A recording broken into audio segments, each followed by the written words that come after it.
Kali ini saya akan merangkum sebuah alur cerita film yang berjudul The Vanished Head, dirilis pada tahun 2018.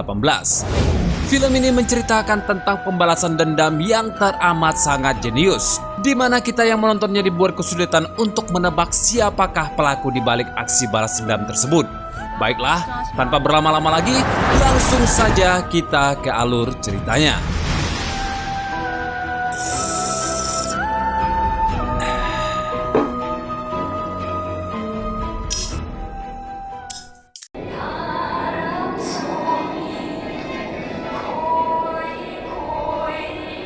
Film dimulai dengan memperlihatkan suasana di dalam gedung yang sudah sangat sepi dan hanya ada satu orang penjaga keamanan di sana yang sedang asik menonton acara dangdut guna untuk menghibur diri. Diketahui, gedung tersebut adalah gedung forensik untuk melakukan pemeriksaan jenazah guna mengidentifikasi penyebab kematiannya.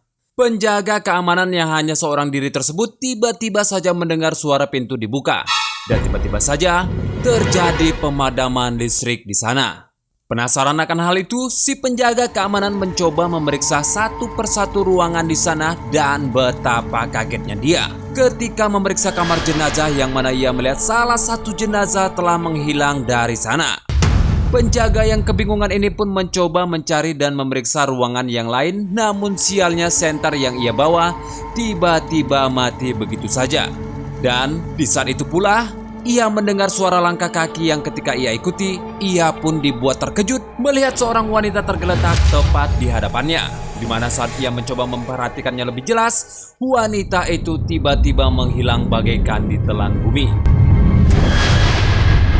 Entah itu hanya hayalan saja atau memang ada orang lain selain dirinya di gedung tersebut, si penjaga pun menjadi panik dan berusaha menghubungi seseorang melalui ponselnya. Namun lagi-lagi, nasib sial menimpa penjaga tersebut di mana ketika ia mencoba menghubungi seseorang, ponselnya malah jatuh dan masuk ke ruangan lain. Di saat yang bersamaan, ketika si penjaga hendak mengambil kembali ponselnya, tiba-tiba saja ia diserang oleh seseorang dari belakang dan berakhir tak sadarkan diri.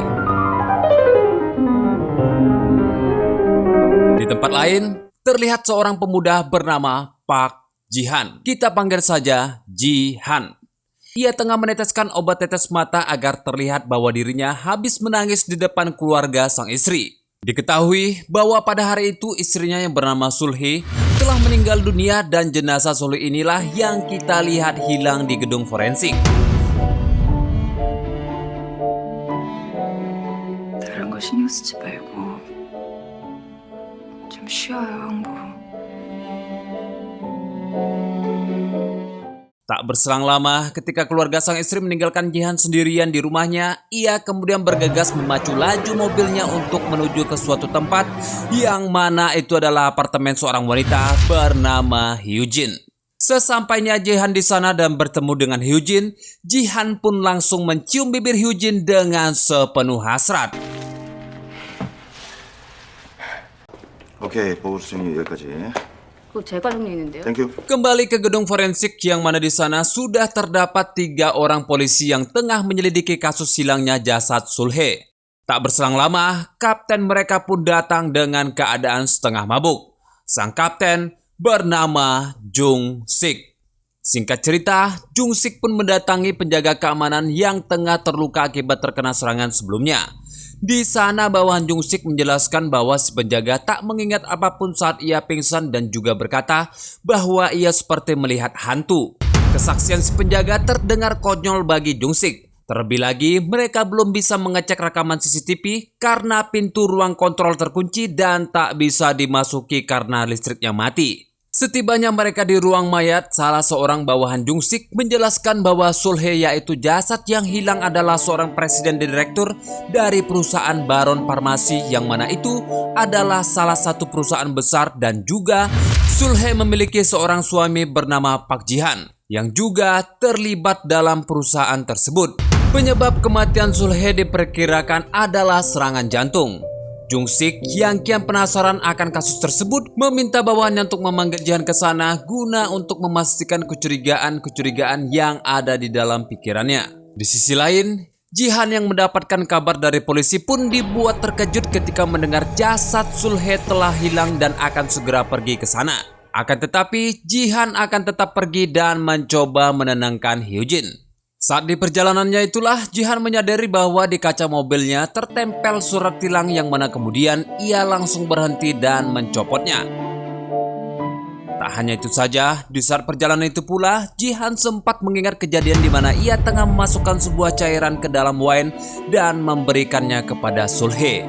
Saat itu, Jihan hendak pergi rapat di perusahaan dan juga ada jadwal mengajar di kampus. Namun saat akan pergi, Sulhe berkata kepada Jihan bahwa dirinya telah memecat sekretaris Jihan karena merasa tak puas dengan kinerja sekretarisnya yang tidak melaporkan kepadanya tentang kegiatan Jihan selama di perusahaan. Mendengar hal itu membuat Jihan sedikit emosi dengan keputusan Sulhe yang menganggap seolah-olah dirinya tak dianggap di perusahaan itu.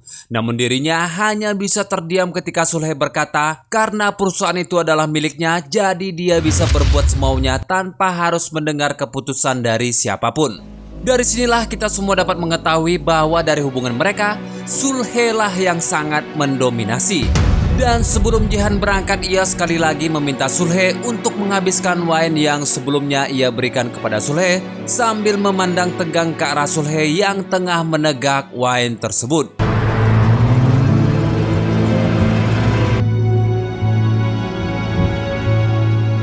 Kembali ke masa sekarang yang mana Jihan telah sampai di kantor forensik. Polisi lalu menjelaskan apa yang terjadi, namun saat di tengah penjelasan, Jihan mendapatkan pesan dari Hyojin yang memberitahunya bahwa Hyojin telah ditelepon oleh nomor tak dikenal. Polisi kemudian kembali menjelaskan yang mana menurut mereka kemungkinan besar jasad Sulhe telah dicuri oleh seseorang. Jihan yang terlihat bingung kemudian kembali ditanyai oleh polisi tentang apakah ada orang yang tidak menyukai Sulhe, entah itu kenalan ataupun dari saingan bisnisnya. Pertanyaan yang dilayangkan oleh polisi bukanlah tanpa alasan, melainkan dari hasil penyelidikan dan olah TKP si pencuri sama sekali tidak tertarik dengan jasad-jasad yang lain. Bahkan tak ada tanda-tanda si pencuri menyentuh jasad-jasad lainnya, seakan-akan dari awal pencuri tersebut hanya mengincar jasad Sulhe. Penjelasan tersebut pun diperjelas oleh Jung-sik ketika ia menemukan bekas goresan di lantai yang mana itu diduga adalah bekas dari benda berat yang digunakan untuk menahan pintu, dikarenakan pintu tersebut adalah pintu otomatis yang mana setelah dibuka, pintu akan tertutup kembali dengan otomatis. Dan dari penjelasan Jung-sik inilah mereka dapat menyimpulkan bahwa pelakunya hanyalah seorang diri. Setelah penjelasannya itu, tiba-tiba Jung-sik memanggil nama Jihan, yang mana ternyata Jung-sik hanyalah meminta sebatang rokok kepada Jihan. 회장님 오늘 새벽 비행기로 미국에서 오셨죠? 비행 공포증이 있어요. Tak lama setelah itu, dokter ahli forensik pun datang menemui mereka dan menjelaskan bahwa sebelum kematiannya, Sulhe baru saja tiba dari Amerika menggunakan pesawat dan diketahui pula bahwa Sulhe mengalami fobia ketinggian. Sebelum sang dokter menyimpulkan hasil hipotesanya, ia terlebih dahulu bertanya kepada Jihan apakah dirinya mengetahui bahwa Sulhe mengalami gangguan mental, yang mana itu sang dokter tanyakan karena terdapat catatan medis dari psikiater Sulhe dan itu hanya diketahui oleh Sulhe dan juga dokter psikiaternya. Yang mana pada intinya, dokter ahli forensik menyimpulkan bahwa kemungkinan Sulhe mati suri. Mendengar kesimpulan dari dokter ahli forensik, Jung-sik seakan tak percaya dan malah berasumsi bahwa Sulhe mati karena dibunuh. Pasalnya, jasad Sulhe dicuri adalah karena untuk menghindari pemeriksaan forensik dan bukti penyebab kematian Sulhe tak dapat ditemukan. Tak hanya itu saja, Jung-sik bahkan menduga pelaku dari pembunuhan Sulhe adalah Jihan. Kemungkinan itu pun dipertegas oleh bawahannya yang menjelaskan bahwa atas kematian Sulhe, kemungkinan warisan akan jatuh ke tangan Jihan. Atas dasar kecurigaannya inilah Jung-sik kemudian bertanya kepada Jihan tentang keberadaannya pada pukul 9 sampai 10 malam. Pasalnya, saat mereka menelpon ke nomor rumah Jihan, telepon tersebut tak diangkat seakan tak ada orang di rumahnya. Jihan pun kemudian beralibi bahwa pada waktu itu ia sedang sakit kepala dan pergi membeli obat di apotek. Jung-sik lalu memintanya untuk menunjukkan obat yang ia beli, dan tentu saja ternyata Jihan telah menyiapkan alibinya tersebut dan menunjukkan obat sakit kepala yang sebelumnya ia ambil di rumah Hyujin sebelum ia berangkat ke kantor forensik. Namun saat Jung-sik menunjukkan sobekan surat tilang parkir yang terdapat di kaca mobil Jihan, ia pun langsung terdiam, yang mana pada artinya jika ia mendapatkan surat tilang parkir berarti ia berhenti sangat lama di apotik dan melebihi batas waktu penggunaan parkir. Jihan yang kesal terhadap Jung-sik karena merasa telah dituduh sebagai pelakunya, kemudian meminta waktu untuk menghubungi pengacaranya. Di ruangan lain, Jung-sik dan dokter forensik membahas kecurigaan Jung-sik yang curiga dengan ekspresi Jihan, yang mana ia hanya berekspresi datar ketika mendengar kesimpulan dari dokter forensik bahwa bisa jadi Sul-hee masih hidup dan hanya mati suri. Tak berselang lama ketika mereka sedang berbincang-bincang, tiba-tiba saja listrik mati.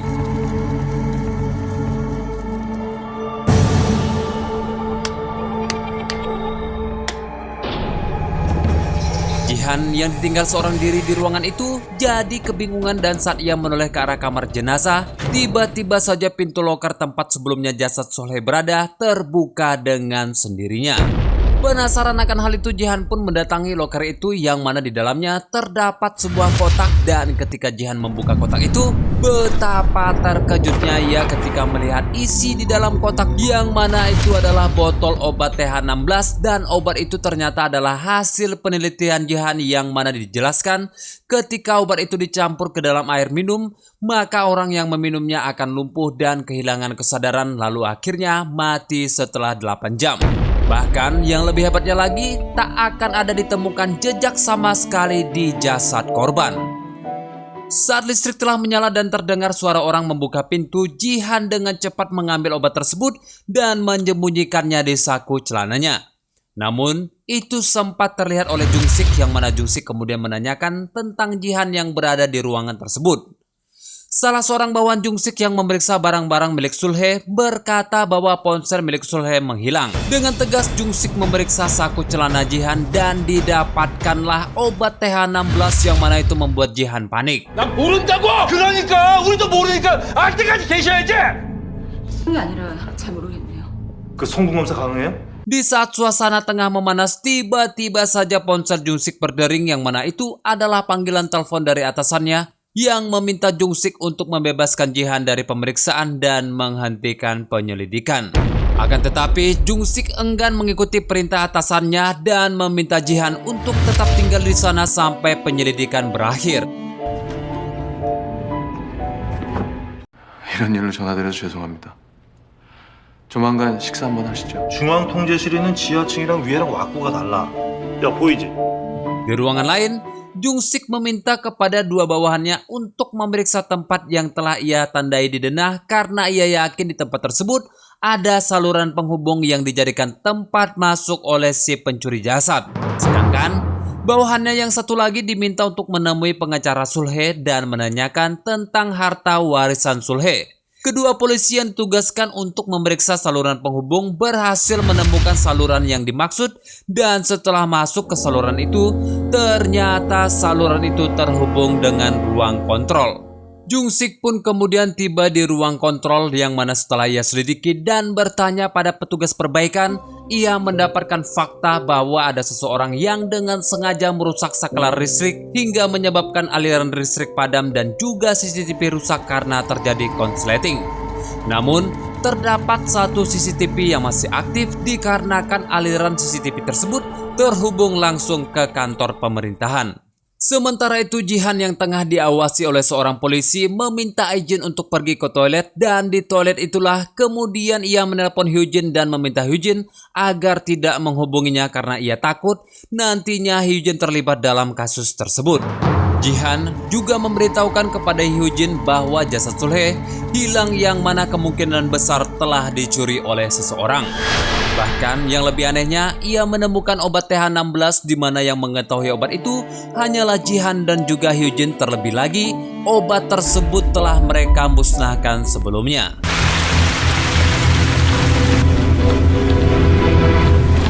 Di tengah-tengah obrolan mereka, Jihan sempat dibuat kaget ketika menyadari jendela yang tadinya sempat ia tutup, namun saat ini terbuka kembali dan di situ terdapat kartu undangan yang mana membuat Jihan teringat akan masa lalunya.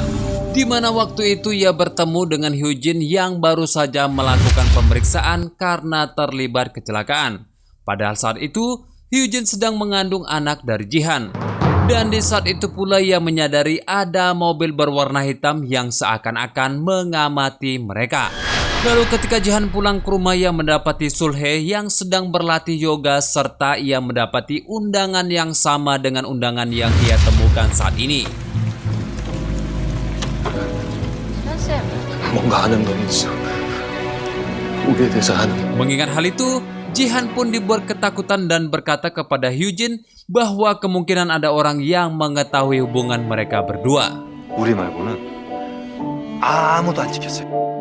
Di kantor forensik terlihat Jung-sik menjelaskan kepada Jihan bahwa dari hasil rekaman CCTV sama sekali tak terlihat mobil lain yang melintas selain mobil mereka, yang mana itu berarti kemungkinannya adalah bahwa pelakunya berjalan melewati bukit dan menggotong jasad Sulhe. Akan tetapi menurut Jung-sik sangat sulit berjalan melewati bukit sambil menggotong jasad hingga akhirnya ia pun menyimpulkan bahwa jasad Sulhe masih berada di sekitaran sana. Saat mereka menaiki lift, bawahan Jung-sik menelepon dan mengatakan bahwa sang pengacara baru saja mendapatkan pesan dari Sulhe dan saat ini mereka sedang dalam perjalanan menuju kantor Sulhe. Bawahan Jung-sik yang lain pun juga menelepon dan memberitahukan bahwa ia menemukan jejak kaki dan anehnya jejak kaki tersebut berukuran kecil dan terlihat seperti jejak kaki wanita. Tiba-tiba saja alarm kebakaran berbunyi. Petugas perbaikan memandu jalan kepada Jung-sik dan Jihan. Namun di sini, Jihan malah memasuki ruangan lain dan langsung menelpon Hyujin, yang mana inti dari percakapan mereka berdua adalah tentang nomor tak dikenal yang tadi menghubungi Hyujin adalah nomor dari Sulhe. Di tengah percakapan mereka, Jihan melihat Sulhe di balik kaca dan mengatakan kepada Hyujin bahwa Sulhe masih hidup. Jihan meyakini bahwa Sulhe menjebaknya agar polisi mencurigainya dan mungkin saja dari awal Sulhe sudah mengetahui tentang TH16 yang ia berikan dulu lalu mencoba mencari penawar dari obat tersebut. Sehingga dirinya bisa selamat dari kematian dan saat ini ia ingin membalaskan dendamnya. 화장실에서 발견됐습니다. 누가 휴지통에 담배를 버려가지고. Singkat cerita, bawahan Jung-sik menemukan puntung rokok milik Jihan yang ditemukan di tong sampah toilet dan diduga adalah penyebab alarm kebakaran menyala. Di saat yang bersamaan itu pula dokter forensik datang dan menjelaskan bahwa zat yang terkandung dalam TH16 adalah racun. Mendengar hal itu, Jung-sik pun langsung mengabari atasannya dan meminta tambahan orang untuk membantunya melakukan penyelidikan lebih lanjut karena ia sangat yakin bahwa Jihan adalah pelaku di balik kematian Sulhe. Sang atasan yang mendengar hal itu malah semakin kesal karena Jung-sik tak membebaskan Jihan dan malah melanjutkan kasus tersebut. Sang atasan bahkan tak memberikan kesempatan kepada Jung-sik untuk menjelaskan lebih lanjut dan malah langsung menutup teleponnya. Jung-sik pun kemudian terdiam memandangi wallpaper HP-nya yang mana kemudian ia mengingat kenangan indahnya dulu waktu bersama dengan tunangannya. Karena saking sibuknya bekerja, ia bahkan sampai melupakan hari penting di mana ia pergi bersama dengan tunangannya untuk mengunjungi makam orang tuanya. Dan di hari itu pula lah, saat tunangan Jung-sik berjalan bersama dengan adiknya, mereka mengalami kecelakaan. 신혜니까 걱정하지 마.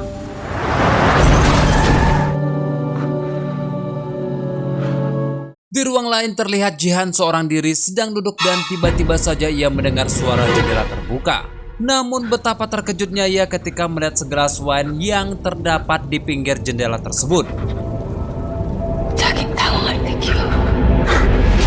Jihan merasa sangat ketakutan dan dari belakang tiba-tiba saja muncul sosok Solhi yang kemudian berbisik kepadanya. Namun ternyata semua itu hanyalah mimpi dari Jihan semata yang mana ia selalu dibayang-bayangi sosok Solhi yang telah ia bunuh sebelumnya. Penasaran dengan yang terjadi di mimpinya, ia pun mendatangi sebuah ruangan yang mana di sana secara tiba-tiba ia melihat sekelebat bayangan yang memperhatikannya dan sontak saja Jihan pun langsung mengejar sosok tersebut, namun gagal karena terhalang pintu yang terkunci. Tak lama setelah itu, ia mendengar suara telepon dari dalam kantong jenazah. Saat ia mencoba meraih asal suara tersebut, benar saja ia menemukan ponsel di mana panggilan yang berasal dari telepon tersebut adalah nomor milik Sulhe. Jihan pun lantas menelpon balik nomor tersebut, namun sayangnya nomor tersebut sudah tidak aktif. Tak berselang lama, Jihan kembali mendapatkan pesan dari ponsel tersebut yang mana itu berasal dari nomor Sulhe dan isi pesan itu bertuliskan, "Aku menunggumu di tempat rahasia kita 20 Juli 2007. Melihat isi pesan itu, Jihan pun semakin dibuat ketakutan.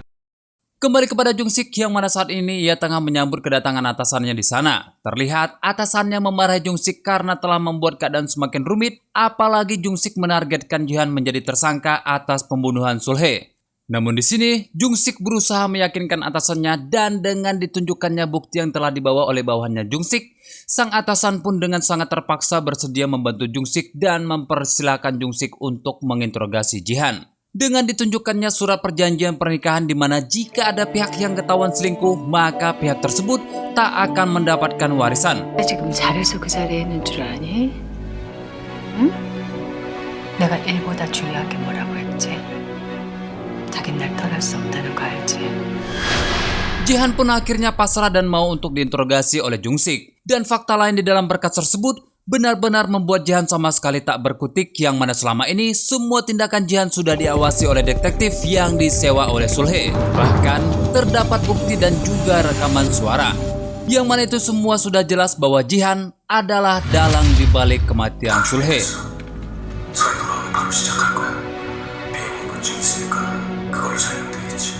Mendengar semua pernyataan dari Jung-sik, Jihan pun kemudian berakhir muntah-muntah di toilet.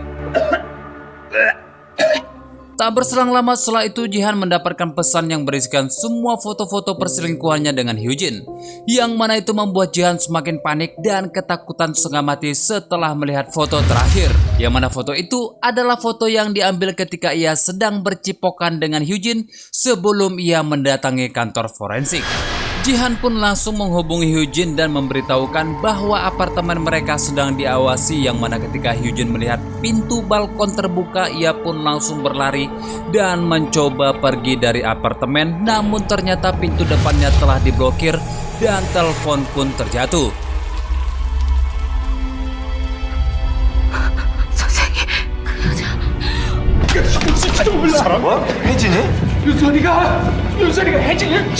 Jihan yang panik karena khawatir terhadap Hyujin pun mencoba pergi dari sana untuk menyelamatkan Hyujin, namun usahanya tersebut sia-sia karena Jung-sik langsung membantingnya meskipun Jihan telah menjelaskan situasinya.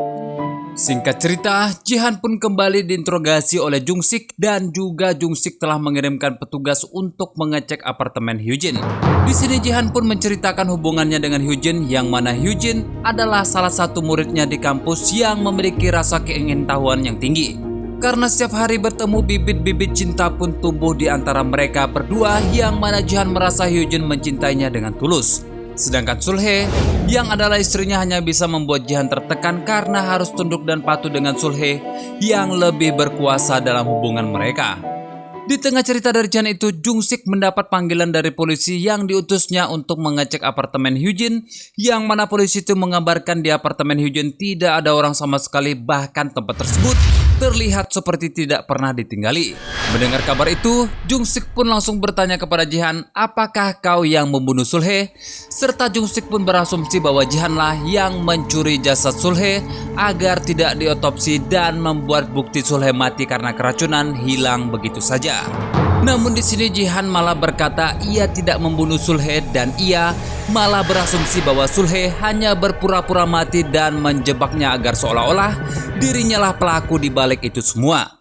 Akan tetapi Jung-sik tetap tidak mempercayai semua asumsi dari Jihan, yang mana menurutnya cerita dari Jung-sik tidaklah masuk akal, dan ditambah lagi kabar yang ia dapatkan dari polisi yang dikirimnya tadi telah membuktikan bahwa semua omongan Jihan tidak dapat dipercaya. 내가 구해준 거니까. 근데 아무도 안 살아.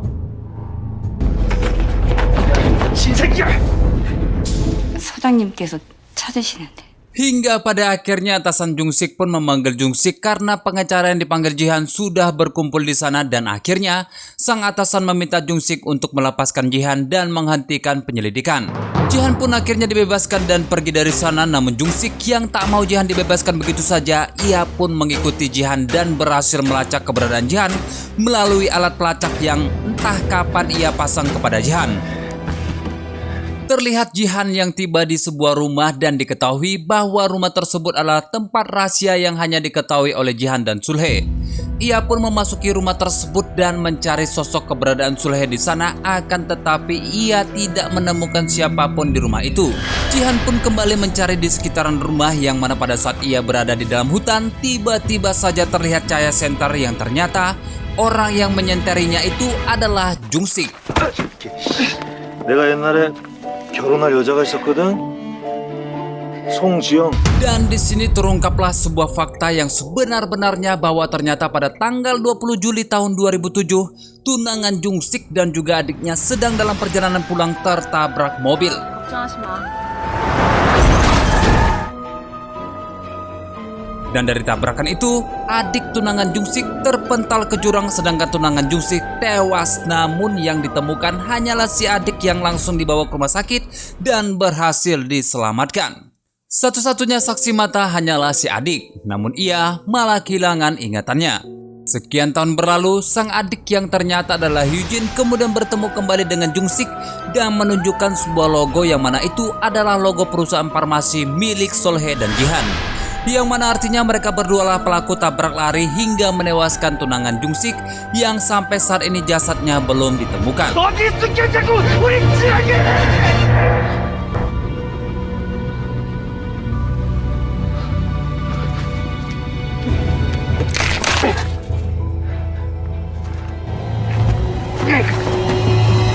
우린 영영 지영이도 못 찾고. 그럼 죽여요.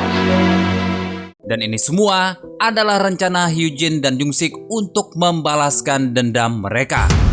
Jadi selama ini yang mencuri jasad Sulhe adalah Jung-sik, serta peranan Hyujin adalah membuat hubungan rumah tangga antara Sulhe dan Jihan menjadi retak hingga membuat Jihan membunuh Sulhe. Tak hanya itu saja, Jung-sik juga mengungkap bahwa Hyujin telah memberikan TH16 ke dalam minumannya. Maka dari itu, saat ini tubuh Jihan lemas tak berdaya. Jung-sik pun lantas berkata jika Jihan ingin hidup maka ia harus menunjukkan letak di mana jasad tunangan Jung-sik dikubur, yang mana Jihan pun lantas menuju ke suatu tempat dan kemudian pingsan. Jung-sik pun kemudian menggali tempat yang ditunjuk oleh Jihan dan menukar jasad tunangannya dengan jasad Sulhe dan meninggalkan tempat tersebut. Singkat cerita, ketika Jihan tersadar, ia pun mendapati polisi sudah memenuhi tempat itu dan akhirnya ia pun ditangkap karena membunuh Sulhe dan mencuri jasadnya. Diketahui bahwa Jihan bisa selamat adalah karena efek narkoba yang disuntikan Jung-sik ke tubuhnya hingga membuat efek TH16 tak bekerja maksimal. Dan itu membuat polisi mengira bahwa Jihan bertingkah aneh selama ini adalah karena efek narkoba tersebut.